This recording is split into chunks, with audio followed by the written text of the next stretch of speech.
Olá, tudo bem? Você sabe o que é a ADEPOL? É a Associação dos Delegados de Polícia do Brasil, uma entidade de âmbito nacional da qual o Sindicato dos Delegados de Polícia do Estado de São Paulo faz ou fazem parte. A ADEPOL discute vários pontos e desafios da segurança pública, o fortalecimento das atribuições do delegado de polícia e investimentos em material humano, tecnologia e também inteligência, ações contra o crime organizado. Para falar sobre o congresso da ADEPOL, eu converso agora com a diretora da Associação dos Delegados de Polícia do Brasil, Raquel Galinatti, e com o presidente da Associação dos Delegados de Polícia do Brasil, Rodolfo Laterza. Sejam muito bem-vindos. Muito obrigada. Sempre uma honra estar aqui participando do debate aqui na TV Alesp. Muito obrigado pelo convite. Uma honra estarmos aqui. Nós quem agradecemos a participação, a presença dos senhores aqui para discutir algo super importante. E aí eu inicio então com a doutora Galinatti, que acho que tem muito a contribuir então nesse debate. Por favor. Eu me sinto muito honrada em hoje fazer parte da diretoria da Associação dos Delegados de Polícia do Brasil, liderada pelo meu querido colega e amigo Rodolfo Laterza, delegado de polícia de carreira, que muito nos inspira. Eu, como presidente do Sindicato dos Delegados de Polícia do Estado de São Paulo, por 2 mandatos, eu sempre vi a importância de termos uma entidade de delegados de polícia de âmbito nacional com interlocução no Congresso Nacional. E há mais de 30 anos, a nossa Associação dos Delegados de Polícia do Brasil tem esse papel, hoje sendo considerada uma das 10 entidades associativas mais influentes no Congresso Nacional pelo ranking do Congresso em Foco. O que a gente percebe é que é necessário para que a gente preserve, para que a gente proteja e principalmente para que a gente fortaleça as prerrogativas não só do delegado de polícia, mas da polícia judiciária como um todo, a construção de consensos. Então é basicamente este o papel, claro que o nosso presidente vai falar de forma mais aprofundada, mas é este o nosso papel diuturnamente no Congresso Nacional, seja na Câmara dos Deputados, seja no Senado Federal e, claro, com reflexos imediatos nos estados. Então, uma lei robusta de repercussão federal, ela traz reflexos imediatos nas assembleias legislativas dos estados, porque, claro, os estados eles têm que legislar tendo um parâmetro norteador, uma lei de âmbito federal. Por favor. A ADEPOL do Brasil ela surgiu em 1º de novembro de 1970. Então, ela é uma entidade com 53 anos praticamente. Ela atuou nas principais legislações de natureza penal, processual penal e relativas à segurança pública no Brasil, principalmente no período pós-redemocratização, que na época do regime militar era um pouco complicado, porque nós tínhamos a figura do decreto-lei. Então, era um pouco complicado poder influenciar, ainda que técnica e positivamente, a construção legislativa naquele período de exceção, vamos definir assim. E, por exemplo, a ADEPOL do Brasil, ela participou da elaboração e redação e discussão da lei do SUSP, que instituiu o Sistema Único de Segurança Pública, a Lei 13.675, 2018. Ela participou de 27 reformulações da Lei Maria da Penha, da Lei 11.340, de 2006. Ela trabalhou na Lei de Drogas, na Lei 11.343, de 2006. A Lei 2.850, de 2013, que dispõe sobre os procedimentos e crimes relacionados às organizações criminosas, é um trabalho da ADEPOL do Brasil, do nosso falecido presidente, Carlos Eduardo Benito Jorge, que é aqui de São Paulo, com muito orgulho. A Lei 2.830, que dispõe sobre os procedimentos relativos à investigação criminal pelo delegado de polícia, que trouxe um impulso investigatório para fortalecer a investigação nos limites das atribuições constitucionais de polícia civis e federal ao delegado de polícia. A Lei 14.344, 2021, que trouxe disposições relativas a procedimentos para o combate à violência doméstica e familiar contra vítima, criança, adolescente e idoso, com a possibilidade do delegado de polícia aplicar medidas protetivas de urgência, independente de autorização judicial, porém comunicando ao juiz no prazo de 24 horas. Então, são diversas legislações que nós atuamos diretamente que trazem reflexos imediatos para o cidadão. Entre as quais a última agora, a aprovação da Lei Orgânica Nacional das Polícias Civis no Senado, que irá a sanção presidencial. Eu queria ter uma mente tão incrível para decorar todos esses números aí. mas é de extrema importância quando o senhor traz uma reflexão para o cidadão paulista. Nós estamos na Assembleia Legislativa do Estado de São Paulo, que juntamente, claro, os deputados, os parlamentares aqui desta casa, homens e mulheres, 94 parlamentares trabalhando para a segurança do nosso Estado. E quando o senhor traz essas leis, quando o senhor traz essas iniciativas, é de fundamental importância fazer esse elo com o Parlamento Paulista. E é claro, o senhor como presidente, então, da associação, como que o senhor observa o trabalho realizado pelos parlamentares da LESP? Olha, os parlamentares da LESP, eles são muito atuantes em relação a pautas localizadas relacionadas à segurança pública. Porém, quem sou eu para isso? Porém, uma sugestão, terem maior conexão com a bancada federal paulista seria ainda mais importante. Porque nós temos deputados federais de São Paulo, que aqui eu posso testemunhar, e aqui sem fazer qualquer tipo de inferência ou referência política eleitoral, até porque eu não sou filiado a partido nenhum, mas é um testemunho dos trabalhos que realizam, que mediante uma conexão positiva, programática em prol da segurança pública e das polícias, traria mais benefícios ainda para nossas instituições. Por exemplo, o deputado federal Capitão Augusto. O deputado federal Capitão Augusto, ele foi responsável pela Lei Orgânica Nacional da Polícia Militar. Ele é um deputado que é um grande elo para a pacificação das polícias no Congresso Nacional. Tivemos trabalhos excelentes feitos pelo então deputado federal Guilherme Derrite, a quem eu trabalhei diretamente na Subcomissão de Assuntos Penais, na Comissão de Constituição e Justiça, a qual ele presidiu essa Subcomissão de Assuntos Penais, na qual nós reformulamos todos os dispositivos incriminadores do capítulo referente aos crimes contra a administração pública, melhorando diversas, eu diria, lacunas que tem, por exemplo, no crime de emprego irregular de verbas públicas, no crime de corrupção ativa, no crime relacionado à advocacia administrativa, melhorando a dosimetria da pena entre o crime de concussão passiva e o crime de corrupção passiva e o crime de concussão.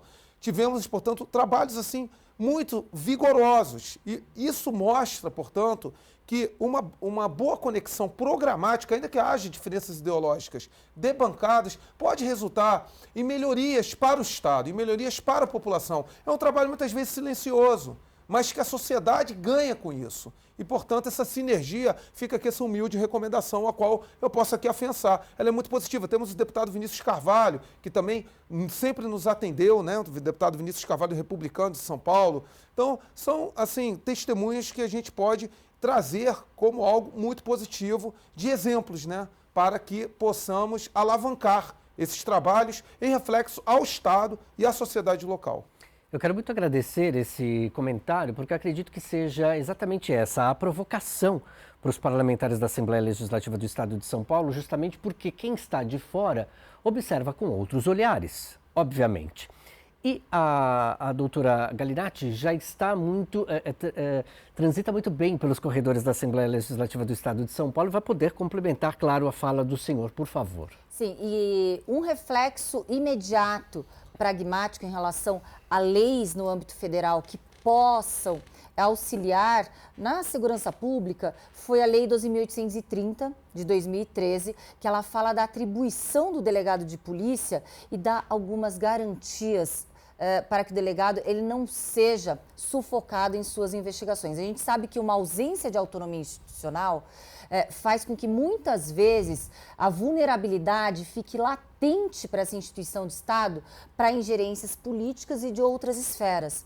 A partir da 12.830, o delegado de polícia ele não pode mais ser retirado das suas investigações de uma forma sem um ato motivado e sem interesse do serviço público. Então, há uma necessidade de motivação, de razoabilidade, para que haja essa mudança de setor dos delegados de polícia. Claro que a gente tem que avançar mais. A própria Lei Orgânica Nacional, que foi recentemente aprovada, está aguardando a sanção presidencial, dá um respaldo e uma robustez maior para as nossas prerrogativas. Um outro exemplo também, feito pela Associação dos Delegados de Polícia do Brasil, foram 27 alterações na Lei 11.340 de 2006, a Lei Maria da Penha. Essas modernizações nos mecanismos que ampliam o rol de defesa e proteção da mulher vítima de violência num contexto doméstico e familiar, e principalmente para que o delegado de polícia, para que a polícia judiciária possa ter uma atuação imediata, afinal o delegado de polícia é aquele primeiro garantidor da legalidade e da justiça, é aquele que recebe o crime em primeiro lugar, que ele possa ali ter uma atuação mais eficaz com aquelas vítimas, fez com que nós tivéssemos grandes avanços. Inclusive, em andamento, temos agora, também proposto pela Associação dos Delegados de Polícia do Brasil, em grande parceria com deputados federais, no caso, é uma deputada federal, a deputada Ione, de Minas Gerais, nós teremos uma lei, um projeto de lei que possa possibilitar a acareação da vítima, da mulher vítima de violência doméstica, com o seu agressor através de videoconferência, de forma virtual, para que aquela mulher não seja revitimizada de forma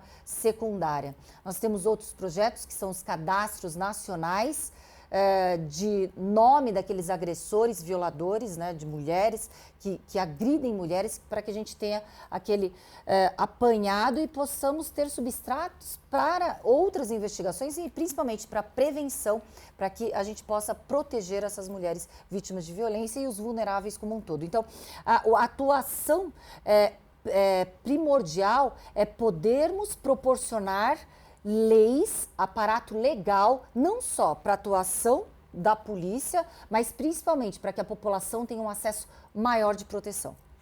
E quando a senhora fala sobre proteção da mulher, os parlamentares aqui da Alesp estão debruçados nesta pauta, dia, noite e dia, durante as tardes aqui na Assembleia Legislativa.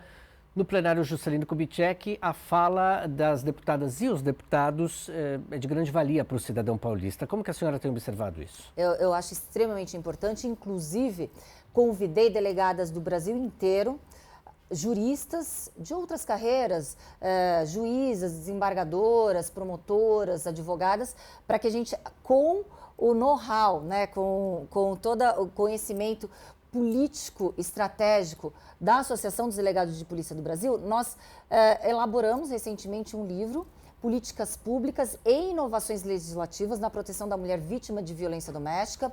Eu, como diretora da DEPOL, fui a coordenadora, também uma das coautoras, e distribuímos para algumas deputadas, deputados. O governador Tarcísio recebeu uma obra, o vice-governador Ramute, prefeito de São Paulo. Então, nós estamos nos colocando à disposição para podermos ampliar essa forma de eficácia das proposições de políticas públicas e principalmente da legislação, para que essas leis sejam viáveis e execuíveis. Rodolfo, os parlamentares aqui na Alesp têm trabalhado muito também na realização de projetos que traga à mulher a segurança de delegacias 24 horas aqui em nosso estado. O senhor, como presidente da associação, como observa essa realidade?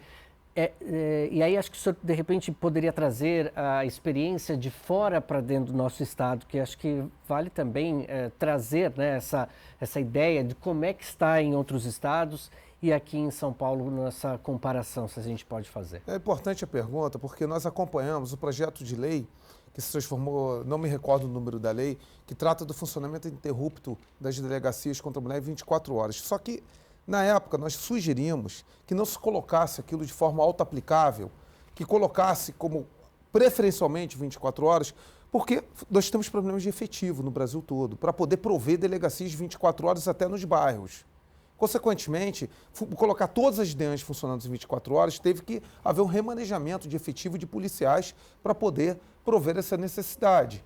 Então, e porque a realidade dos estados para contratar através de concurso público é diferente, muitas vezes, na necessidade daquilo que a população necessita e principalmente da realidade do que uma lei busca trazer. Então, é importante ter essa compatibilidade com a realidade social.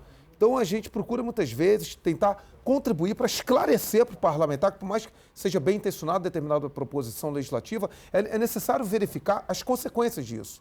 Nós temos um trabalho até muito bom, bem sinérgico, com os deputados da nossa base aqui de São Paulo, com o deputado delegado da Cunha, com o delegado Paulo Bilinski, com o delegado Palumbo, todos eles conversam de forma muito positiva com a gente, procuram nossa assistência técnica, porque não é que a gente saiba mais, é porque a gente se debruça. A gente funciona como se fosse um think tank, um centro de produção de conteúdo, de análise, que trabalha com toda uma inteligência legislativa, que a gente pode ajudar o parlamentar a ter um projeto de lei com melhor juridicidade e realidade social. Portanto, essa questão do funcionamento de 24 horas tem esse desafio significativo. O remanejamento de efetivo, que já é escasso, e a necessidade de dar efetividade. Porque não adianta você colocar 24 horas para funcionar uma unidade policial e ter 2 policiais, 3 policiais, simplesmente para justificar de forma meramente simbólica esse funcionamento. Então, as proposições legislativas a gente tem que acompanhar a realidade social concreta, porque caso contrário se transforma em meras letras mortas todo esse pacote legislativo, e é isso que não pode acontecer, porque o Brasil tem um cipó legislativo muito amplo e o que falta muitas vezes é eficácia legislativa. E falando em think tank, eu gostaria até que o nosso presidente Laterza falasse a respeito da última pesquisa feita pela Associação dos Delegados de Polícia do Brasil, que foi a análise do índice de resolutibilidade de inquérito policial, muito de forma falaciosa, divulgada como ineficiente. Então, nós fizemos um comparativo através de parâmetros reais do índice de resolutibilidade. Só resumindo, claro que ele vai destrinchar de uma forma melhor, o parâmetro norteador para poder aferir a eficiência do inquérito policial era correlacionar os inquéritos policiais que fossem transformados em denúncia. Só que quem colocou como medida norte de parâmetro essa premissa, esqueceu que muitas vezes o inquérito policial ele pode concluir por um fato não criminal, por algo que foi um acidente ou até mesmo por um suicídio, quando a gente fala em mortes. Então, é uma situação em que houve, sim, um esclarecimento amplamente divulgado também pela imprensa, para que muitas vezes visões ideológicas não norteiem a segurança pública, que deve ser técnica. Eu gostaria que você explicasse esse último trabalho que fizemos ali na ADEPOL do Brasil, Laterza. O que acontece? Sempre houve muita modificação acerca do real índice de resolutividade de inquéritos policiais no Brasil. Parte da mídia corporativa, não sei com base em onde, dizia que era 8%, outros 2%, outros 4%.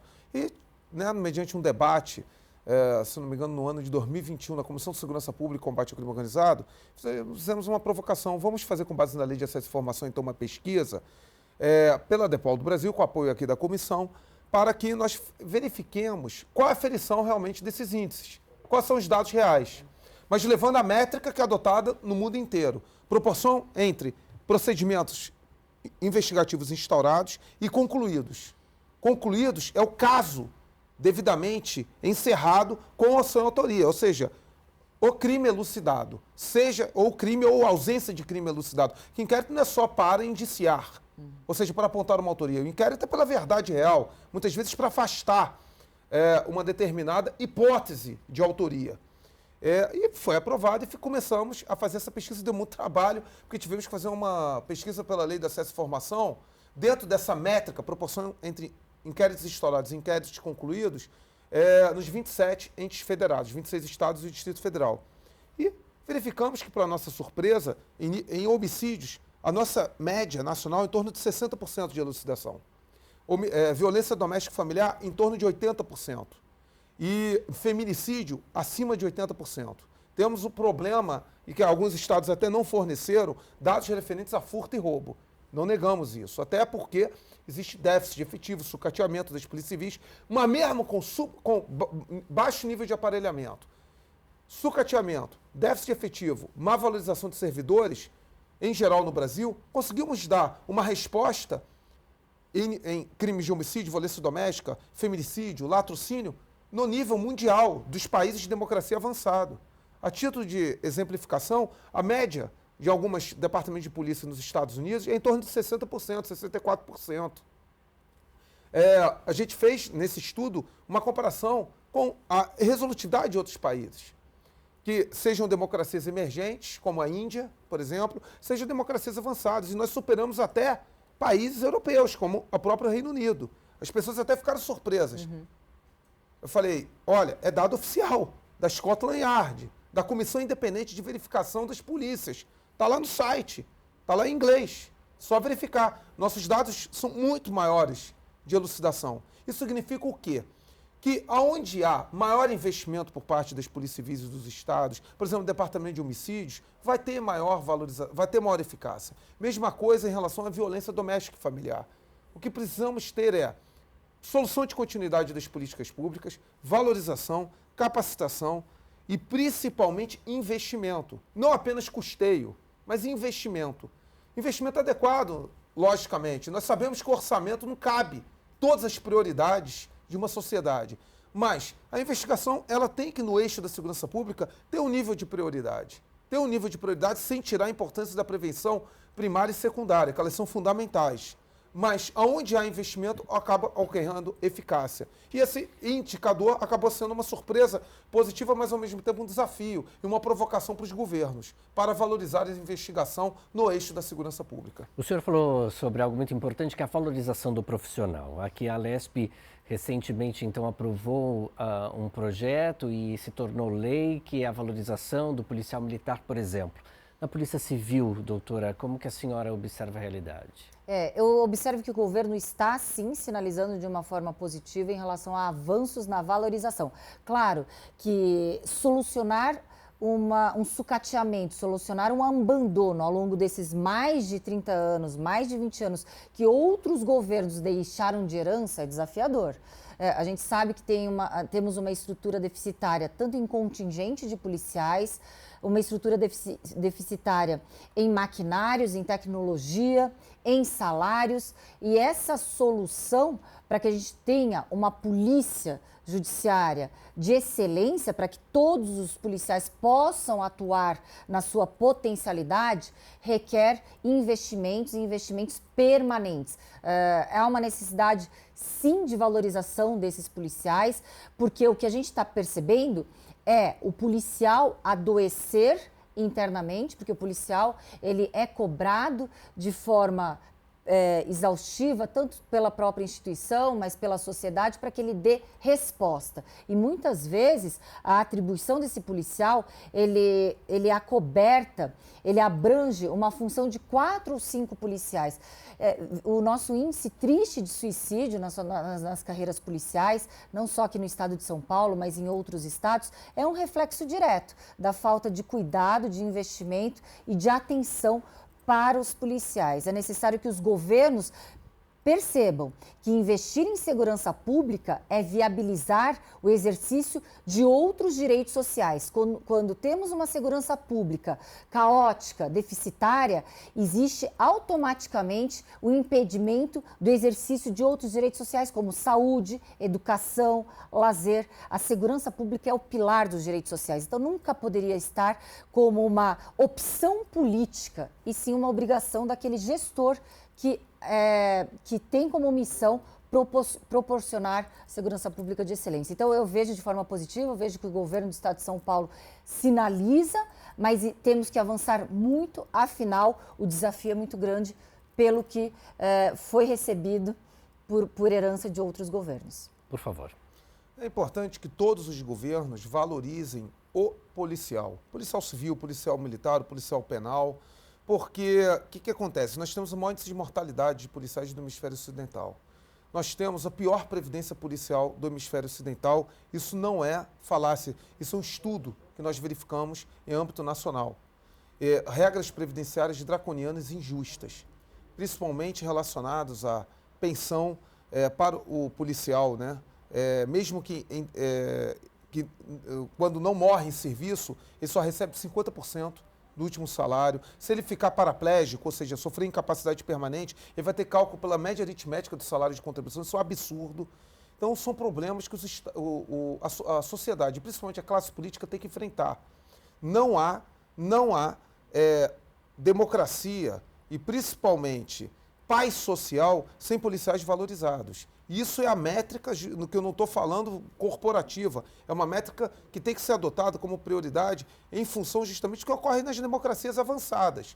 Se você for em países como Espanha, França, Itália, Estados Unidos, os policiais são o orgulho da nação. Então, é onde justamente se define o padrão civilizatório daquela sociedade. Logicamente, não verificando o policial como repressor, mas como garantidor dos direitos fundamentais, que é um problema de percepção, que a nossa sociedade, parte da nossa opinião pública ainda tem. O policial é um garantidor de direitos, ele não é violador de direitos. Importante destacar. Então, é importante que o governo de São Paulo olhe a valorização dos policiais em salário, promoções adequadas, melhorar o sistema promocional, melhorar a regra previdenciária aqui vigente, que, infelizmente, aqui em São Paulo, tem um dos piores paradigmas do Brasil, deixado por governos anteriores. A previdência do policial em São Paulo, inclusive a previdência do policial militar, do policial civil é terrível, é o pior paradigma, mas a do policial militar também é negativa. E é muito injusto, porque São Paulo é um paradigma, São Paulo enfrenta uma das maiores facções criminosas da América Latina, e com uma população, uma demografia altamente desafiadora. Então é essencial que isso seja tratado como prioridade pelo governo, e assim torcemos para que o governo Tarcísio acerte nesse âmbito. Pensando então nessa unidade, eu dei uma googada aqui no site de vocês, adepoldobrasil.org.br, e logo a notícia ali de capa do dia 26 de outubro, este programa está sendo gravado no dia 27 de outubro, diz assim: a Adepol do Brasil se reúne então com o sindicato em São Paulo para fortalecimento de parceria institucional. Quão importante é este momento para a associação, presidente, por favor? Sindicatos Delegados Federais, que nós estávamos. É muito importante porque a FENADEPOL, Federação Nacional dos Delegados de Polícia Federal, que congrega 5 sindicatos de delegados federais, ela é parceira da Adepol do Brasil. E a Adepol do Brasil, ela foi também fundada por delegados federais. E é importante ter essa coesão, essa sinergia, porque isso implica interoperabilidade, parceria, conexão entre a Polícia Federal e as polícias civis dos estados. Por quê? A Adepol do Brasil, ela é uma intermediária, ela é uma facilitadora institucional. Nós temos esse papel como entidade da sociedade civil de caráter público.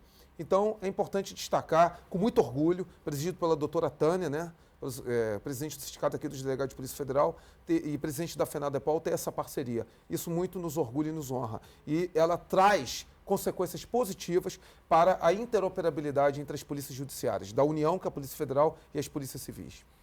A senhora também esteve presente. Sim, e é uma aliança que nós temos há muitos anos. Tanto o Sindicato dos Delegados Federais, presidido e liderado pela doutora Tânia Prado, como a Federação Nacional dos Delegados Federais e a Associação dos Delegados Federais. Como presidente do sindicato, nos meus mandatos aqui em São Paulo, tivemos os laços estreitados e continuamos agora no âmbito federal. Ela no âmbito federal para os delegados federais e nós na atuação da Polícia Civil como um todo. E quando a gente fala em projetos de lei para fortalecimento das prerrogativas da Polícia Judiciária, independe de ser uma Polícia Judiciária de Estado ou federal, nós precisamos do mesmo fortalecimento. Vamos só recapitular uma situação. Os senhores falaram sobre a lei orgânica. Vamos explicar para o nosso telespectador que de repente não tem acesso à internet nesse momento, não conseguiu dar uma googada lá para saber o que é, por favor. A Lei Orgânica Nacional, ela é uma construção ao longo de mais de 35 anos, uma construção de consenso e que nunca chegou a um denominador comum. Claro, eu tenho que falar aqui do trabalho do Carlos Benito Dudu, o famoso Dudu, que inclusive ele foi presidente da Associação dos Delegados de Polícia aqui no estado de São Paulo. Ele foi o classe especial mais antigo aqui da nossa Polícia Civil e com muita honra ele presidiu a Associação dos Delegados de Polícia do Brasil quando conheci o nosso querido colega e amigo Rodolfo Laterza. Ali houve, sim, diversos obstáculos. Houve uma mudança de governo agora, porque o ano passado tínhamos avançado em muito nesse projeto de uma lei orgânica nacional, mas o Rodolfo Laterza conseguiu com maestria conduzir. Nada mais resumindo, do que uma certidão de nascimento para as polícias judiciárias. Teremos agora prerrogativas delimitadas, teremos sim a segurança jurídica da atuação da Polícia Judiciária, que obviamente refletirão nos estados. E os estados, eles têm, de acordo com a lei, um prazo de 12 meses para que eles possam regulamentar as suas leis orgânicas. Só para conhecimento de quem está nos assistindo, a nossa lei orgânica aqui no estado de São Paulo, a nossa LOP, eu reputo quase na sua totalidade como inconstitucional. É uma lei orgânica arcaica de 1979, teve sim algumas inovações legislativas em 2002, mas ainda assim com muitos preceitos, com muitos artigos inconstitucionais que não coadunam mais com o nosso Estado republicano de direito. Mas explicando melhor a respeito da estrutura da lei orgânica, temos aqui o nosso presidente. A Lei Orgânica Nacional da Polícia Civil, ela, primeiramente, não é a favor de governo nenhum. Ela é uma obrigação da Constituição. No artigo 24, inciso 16, que dispõe que a União deverá dispor sobre normas relativas à organização, direitos e garantias das polícias civis, e do 22.12, artigo 22, inciso 12 da Constituição Federal, referente à Lei Orgânica das Polícias Militares. Mesma coisa, organização, mobilização, direitos e garantias das polícias militares. É um problema muito grave, porque a falta de uma padronização institucional, e principalmente estabelecida em normas gerais, criava um sério problema referente ao funcionamento das polícias civis e também polícias militares no Brasil. A Polícia Militar é regrada por um decreto-lei de 69, resultante do ato institucional número 5, a 667/69. E nós, em pacto de aliança e irmandade com a FENEM, Federação Nacional das Entidades Militares Estaduais, aqui destacando a importância da Defenda, presidida também pelo Coronel Pistori, um grande amigo nosso, conseguimos um pacto de ajudarmos-nos na construção das leis orgânicas e na evolução legislativa. E conseguimos ir vencendo vários passos. Foi difícil buscar consensos, porque os interesses conflitantes haviam inúmeros, principalmente entre carreiras, e conseguimos um esforço suprapartidário para aprovar em plenário, em setembro, 4 de setembro, a lei orgânica, na Câmara dos Deputados e na Comissão de Constituição e Justiça, na Comissão de Segurança Pública, depois na Comissão de Constituição e Justiça no Senado e agora no Senado. Um momento histórico. Vai ser uma revolução porque a lei orgânica ela vai prever delimitação das atribuições infraconstitucionais, tanto da Polícia Civil quanto da PM. A lei orgânica da PM vai a plenário terça-feira. Peço a todos os cidadãos, a todos os parlamentares que apoiem a aprovação. É importante para o país, nós temos uma lei orgânica da Polícia Militar devidamente aprovada, na nossa co-irmã, devidamente valorizada, a EDEPOL do Brasil apoia publicamente, quero aqui destacar. Mas por quê? Ambas as instituições terão a delimitação das suas atribuições infraconstitucionais, sendo o início de uma pacificação definitiva. Que a sociedade precisa dessa pacificação entre as instituições. A definição de direitos e garantias. A definição, portanto, de padrões organizacionais. E principalmente princípios institucionais e diretrizes. Diretrizes de atuação, profissionalização de gestão, uma arquitetura organizacional com a definição clara, por exemplo, no âmbito das polícias civis, da Delegacia Geral, do Conselho de Polícia, das corregedorias, dos órgãos de inteligência, das unidades de execução, dentre as quais as unidades de delegacias especializadas, laboratórios de lavagem de dinheiro, unidades de interceptação telefônica, de repressão ao crime organizado, repressão à corrupção, ao meio ambiente, à violência doméstica e familiar. Então, são avanços muito significativos para o país. E é qual nós precisamos louvar o papel de inúmeros deputados de diferentes colorações partidárias que estão apoiando as leis orgânicas. Isso mostra que no Brasil a concertação, a composição que supere diferenças ideológicas é fundamental para o Brasil avançar. O exemplo da construção política da lei orgânica é isso. Das leis orgânicas da Polícia Civil e da PM, porque tivemos parlamentares do PSOL, do PT, do Republicanos, do PP, do PL, fundamental, o PL apoiou em uníssono ambas as leis, aqui preciso destacar, mas do PSD, de inúmeros partidos, me permitam aqui, né, não falar toda a coloração partidária do Avante, do PDT, preciso destacar, do Partido Socialista Brasileiro, todos apoiaram. E isso mostra, portanto, que arranjos políticos de consenso geram o desenvolvimento necessário que o país precisa. E que já até ultrapassando, perspassando a questão estritamente policial. Então, isso mostra, é só um exemplo aqui para o espectador ver, para a classe política ver, que o Brasil ganha quando nós temos consensos. E as leis orgânicas são fruto desse consenso. Consenso com a sociedade civil, a qual nós representamos, e em prol dos policiais, mas acima de tudo em prol da população. Estamos chegando quase no finalzinho do nosso programa, mas acho que para a gente encerrar, eu gostaria de uma pequena fala dos dois, por favor, daquilo que discutimos aqui. Começando, por favor, doutora. Muito obrigada por esse espaço mais uma vez e principalmente por proporcionar visibilidade à atuação da Polícia Judiciária como um todo. Se nós atuamos na defesa institucional de prerrogativas, de legitimidade, para que a gente possa, sim, proteger a população e a sociedade, é justamente para que a gente avance na segurança pública. Hoje, a população ela está completamente à mercê da criminalidade. Nós estamos vendo muitos episódios criminosos.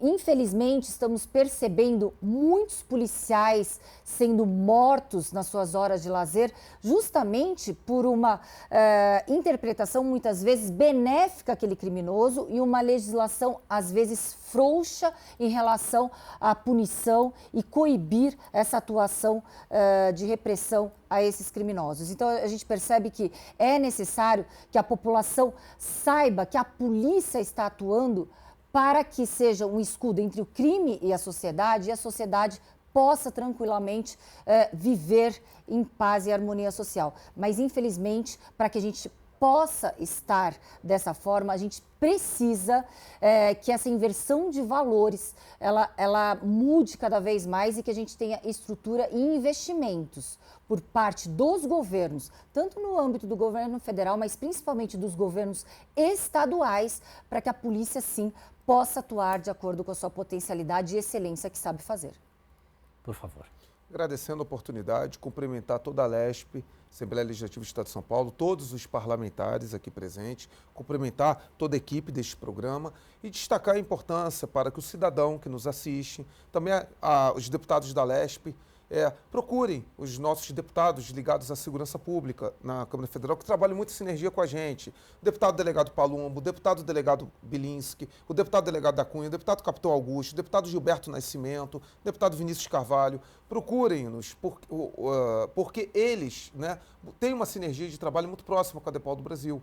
E, portanto, nós poderemos contribuir para que você, cidadão, e a sociedade civil paulistana consiga ter situações tangíveis para melhorar a sua qualidade de vida no âmbito da segurança pública. A DEPOL do Brasil, repito, é uma intermediária, uma facilitadora de trabalhos ligados à segurança pública no Congresso Nacional. E é importante, portanto, destacar, nós trabalhamos de forma apartidária e superando as diferenças ideológicas. Nós trabalhamos em prol do nosso estatuto, que é fortalecer as polícias judiciárias, fortalecer o delegado de polícia e trabalhar com uma missão principal: incrementar a segurança pública no Brasil.